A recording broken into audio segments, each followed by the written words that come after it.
தந்தை மகன் தூய ஆவியின் பெயராலே ஆமீன். லூக்கா எழுதிய நற்சிறந்த வாசகம் அதிகாரம் 10 இறைவசனங்கள் 13 முதல் 16 முடிய. அக்காலத்தில் இயேசு கூறியது: கொராசின் நகரே ஐயோ உனக்கு கேடு, பெத்சாய்தா நகரே ஐயோ உனக்கு கேடு. ஏனெனில் உங்களிடையே செய்யப்பட்ட வல்ல செயல்கள் தீர் சீதோன் நகரங்களில் செய்யப்பட்டிருந்தால் அங்குள்ள மக்கள் முன்பே சாக்கு உடை உடுத்தி சாம்பலில் உட்கார்ந்து மனம் மாறி இருப்பர். எனினும் தீர்ப்பு நாளில் தீருக்கும் சீதோனுக்கும் கிடைக்கும் தண்டனையை விட உங்களுக்கு கிடைக்கும் தண்டனை கடினமாகவே இருக்கும். கப்பர்நாகுமே, நீ வானளாவ உயர்த்தப்படுவாயோ? இல்லை, பாதாளம் வரை தாழ்த்தப்படுவாய். உங்களுக்கு செவிசாய்ப்பவர் எனக்கு செவிசாய்க்கிறார், உங்களை புறக்கணிப்பவர் என்னை புறக்கணிக்கிறார், என்னை புறக்கணிப்பவர் என்னை அனுப்பினவரையே புறக்கணிக்கிறார். ஆண்டவரின் அருள்வாக்கு. கிறிஸ்துவே உமக்கு புகழ். அன்பார்ந்த சகோதர சகோதரிகளே, இன்று பொதுக்காலம் 26ஆம் வாரம் அக்டோபர் 4ஆம் தேதி 2024ஆம் வருடம் வெள்ளிக்கிழமை. இன்று நாம் புனித அசிசியார், அதாவது அசிசி நகர் புனித பிரான்சிஸ் உடைய நினைவு கொண்டாடுறோம். நாம் எல்லாரும் பிரான்சிஸ் அசிசியார்னு சொல்லுவோம் இல்லைங்களா? செயின்ட் பிரான்சிஸ் அசிசியார், அவருடைய நினைவு நாளை கொண்டாடுறோம். ஓகேங்களா? ஸோ அவரை பற்றி இன்றைக்கி நம்ம கொஞ்சம் விஷயங்களை தெரிஞ்சுக்கலாம். நம்ம எல்லாருக்குமே தெரிஞ்ச விஷயந்தான், இருந்தாலும் நான் உங்களுக்காக சொல்கிறேன். ஓகேங்களா? நம்ம எல்லாருமே இந்த பிரான்சிஸ் அசிசியார் சபையை கேள்விப்பட்டிருப்போம், கரெக்டுங்களா? குருத்துவ சபை இருக்குது, அது போக சிஸ்டர்ஸ் இருக்காங்க, பிரான்சிஸ் அசிசியார் சபையோடைய சிஸ்டர்ஸ்லாம் இருக்காங்க. அது மட்டும் இல்லாமல் 3வது சபை ஒன்று க்ரியேட் பண்ணியிருக்காரு. ஓகேங்களா? வீட்டிலேருந்தே நம்ம பணியாற்றுற மாதிரி 3வது சபையும் 3 சபையை உருவாக்கியிருக்காரு. ஓகேங்களா? இந்த பிரான்சிஸ் அசிசியாரை பற்றி சொல்லணும்னா, சின்ன வயசில், ஓகேங்களா, குட்டி வயசில் அவர் இருக்கும்போது அவர் எப்படின்னா ஒரு பெரிய பணக்காரர் வீட்டு, ஓகேங்களா, பிஸ்னஸ் மேன். அவங்க அப்பா யார்? Business man. என்ன பிஸ்னஸ்னால் ட்ரெஸ்ஸு, துணிக்கடை வச்சுருக்கிறவர். ஓகேங்களா? இப்போ ஒரு துணிக்கடை வச்சுருக்காரு அப்படின்னா அவங்க வீட்டில் எப்படி இருக்கும்? துணியெல்லாம் புதுசு புதுசு துணியாக இருக்கும், எல்லா துணியும். ஓகேங்களா? ஆனால் இவர் என்ன பண்ணார்? சின்ன பையனாக இருக்கும்போதே அவர் கிடைக்கிற புது புது துணியெல்லாம் எடுத்துகிட்டு போயிட்டு ரோட்டோரத்தில் ஏழைகள்லாம் இருப்பாங்க இல்லைங்களா? ஏழை சின்ன சின்ன பசங்கள்லாம் அவங்கள போய் கொடுத்துருவாராம். இந்தா நீங்கள் போட்டுக்கோங்க அப்படின்னு சொல்லி கொடுத்துருவாராம்.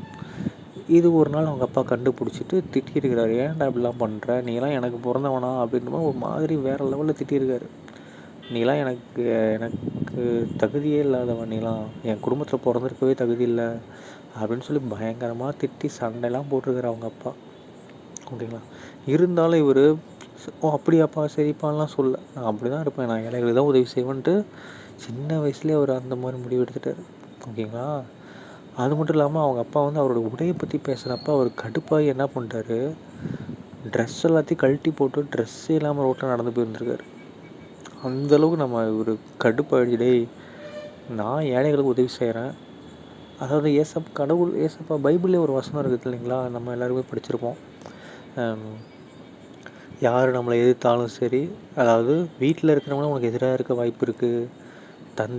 பெற்றோர் பிள்ளைகளுக்கும் பிள்ளைகள் பெற்றோருக்கும் எதிராக சண்டை, கருத்து வேறுபாடு வரும் மாதிரி நம்ம படிச்சிருப்போம். ஓகேங்களா? ஸோ அந்த மாதிரி உங்களுக்குள்ளே வந்துருக்குது.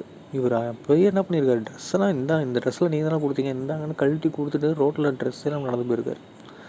அந்த அளவுக்கு நம்ம ஆள் எப்படி கோவக்காரரு.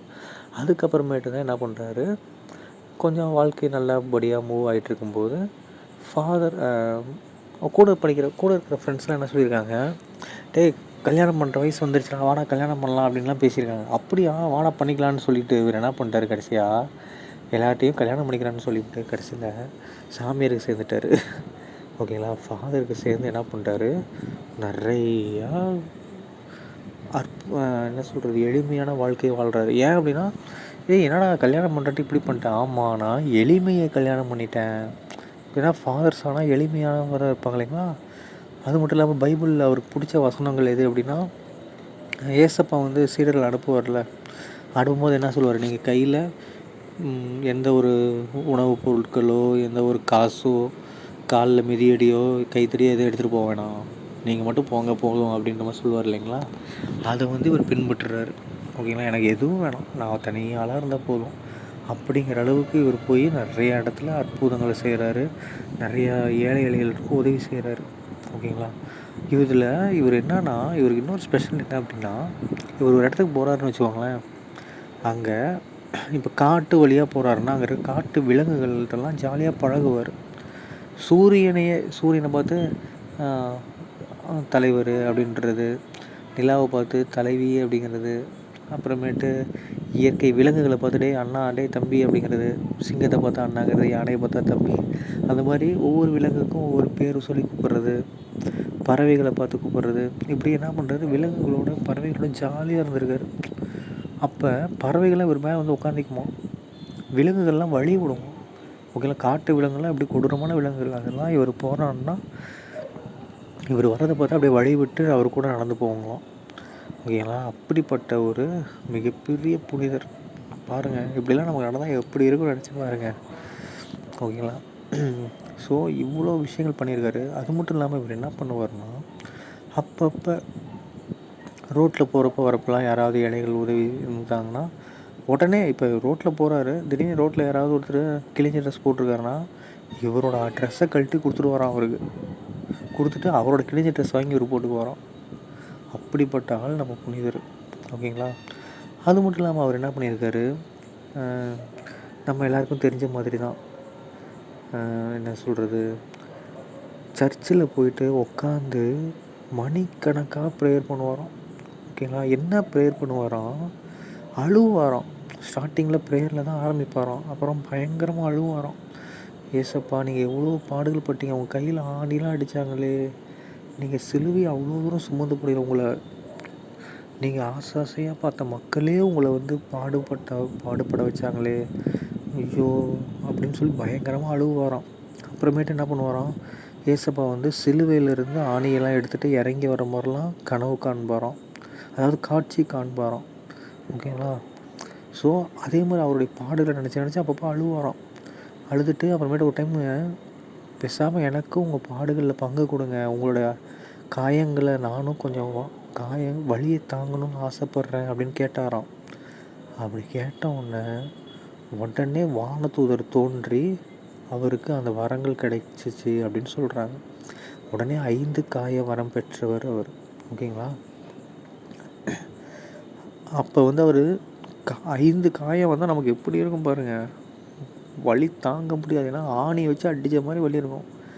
அந்த வலியிலே அவர் புன்னகைச்சிட்டு, அவ்வாடா நான் சாவறதுக்குள்ளே இயேசுவினுடைய பாடுகளில் நானும் பங்கேற்றுக்கிட்டேன், அவர் பட்ட வலியை நானும் உணர ஆரம்பிச்சிருக்கேன், எனக்கு இந்த இது போதுண்டா சாமி அப்படிங்கிற அளவுக்கு அவர் என்ன பண்ணிட்டாரு, தன்னையே இயேசுவுக்காக ஒப்படைத்து விட்டார். ஓகேங்களா, அது மட்டும் இல்லாமல் நம்ம ஃப்ரான்சிஸ் அசிசியாரை வந்து பார்த்திங்க அப்படின்னா, அப்பப்போ போகிற வழியில் வர்ற வழியிலலாம் ஏதாவது ஒரு புதுமைகள் லைட்டாக செஞ்சிருவார். ஓகேங்களா, நெக்ஸ்ட்டு வந்து பார்த்திங்க அப்படின்னா, நம்ம ஃப்ரான்சிஸ் அசிசியார் வந்து ஒரு தடவை கனவுல வந்து என்ன சொல்லியிருக்காரு, கடவுள் வந்து ஏசப்பா இந்த கோவில் வந்து இடிய போகுதுரா, கோவிலை இழுத்து கட்டு அப்படின்னு சொல்கிறாரு. உடனே அவர் என்ன பண்ணுறாரு, போய் நிதி திரட்ட ஆரம்பிக்கிறார். நிதி திரட்டி காசெல்லாம் ரெடி பண்ணி கோவில் கட்ட ஆரம்பிக்கிறாரு. ஓகேங்களா, ஸோ அந்த அளவுக்கு ஏசப்பாவுக்கும் நம்ம அசிசியாருக்கும், ஃப்ரான்சிஸ் அசிசியாருக்கும் நிறைய தொடர்பு இருக்குது. ஓகேங்களா, இன்னும் ஒரு முக்கியமான விஷயம் என்னென்னா, இவர் வந்து அமைதியின் தூதனாக என்னையே மாற்றும் நம்ம ஒரு பாட்டு பாடுவோம், ஞாபகம் இருக்குங்களா எல்லாருக்கும், அமைதியின் தூதனாய் என்னையே மாற்றுமே.